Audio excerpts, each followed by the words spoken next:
जय श्री राम दोस्तों। आज की हमारी कहानी का नाम है भाभी और ननंद। मान्या, देखिए मैं कुछ नहीं जानती, आपको आना ही पड़ेगा।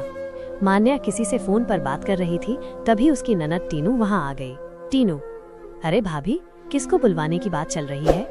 मान्या अचानक टीनू को देखकर हैरान हो गई। डर कर उसने फोन काट दिया और फोन बेड पर रखकर वॉशरूम में चली गई। टीनू, ऐसी कौन सी बात हो गई जिस बात से डर कर भाभी को बाथरूम लगाई?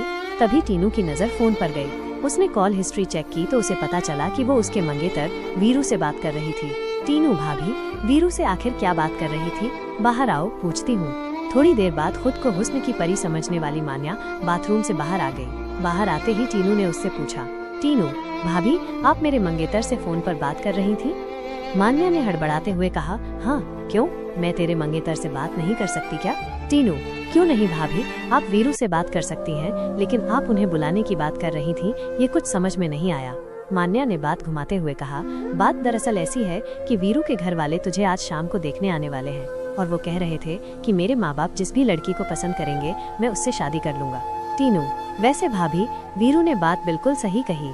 शाम को वीरू का परिवार टीनू को देखने आया। टीनू किचन में चाय बना रही थी, तभी वहाँ मान्या आ गई। मान्या, अरे मेरी प्यारी ननद, तुझे देखने लड़का आया है, तू जल्दी से जाकर तैयार हो जा, तब तक मैं चाय बना देती हूँ। टीनू, थैंक यू भाभी, लेकिन चाय लेकर मैं ही जाऊंगी। टीनू तैयार होने अपने कमरे में चली गई और मान्या ने चाय में बेहोशी की दवा डाल दी, वो भी सिर्फ एक कप में, और वो कप सबसे आगे रखा ताकि वीरू वही कप उठा ले। मान्या, टीनू कैसी लग रही हूँ मैं?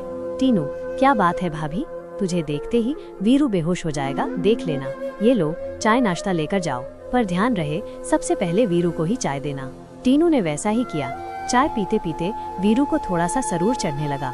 वीरू, अरे नहीं नहीं, मुझे कोई बात नहीं करनी। अगर आप सभी को रिश्ता मंजूर है तो मुझे भी मंजूर है, अगर आप सभी को रिश्ता मंजूर नहीं है तो मुझे भी मंजूर नहीं है। इतने में मान्या दोनों को अकेले बातचीत के लिए कमरे में ले गई। मान्या, अरे क्या बच्चों की तरह शर्मा रहे हो तुम लोग? अब तुम दोनों चुपचाप बातचीत कर लो, अगर कहो तो मैं चली जाती हूँ यहाँ से। वीरू, अरे नहीं नहीं, आप यही रुकिए, वरना घर वाले क्या समझेंगे। वीरू कुछ बोलने ही वाला था कि वो बेहोश होकर बेड पर गिर गया। टीनू, भाभी, ये क्या हो गया?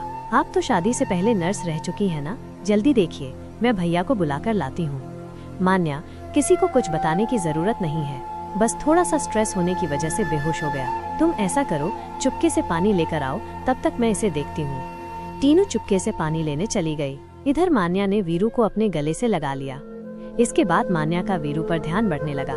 टीनू को फोन करके भी वो अक्सर वीरू से ही बात करती। एक दिन टीनू के मायके जाने पर मान्या ने वीरू को अपने करीब लाने की कोशिश की, लेकिन वीरू ने उसे साफ साफ मना कर दिया। जब टीनू ने ये देखा कि उसकी भाभी मान्या की नजरें ठीक नहीं है, उसने अपने परिवार को सच्चाई बताई।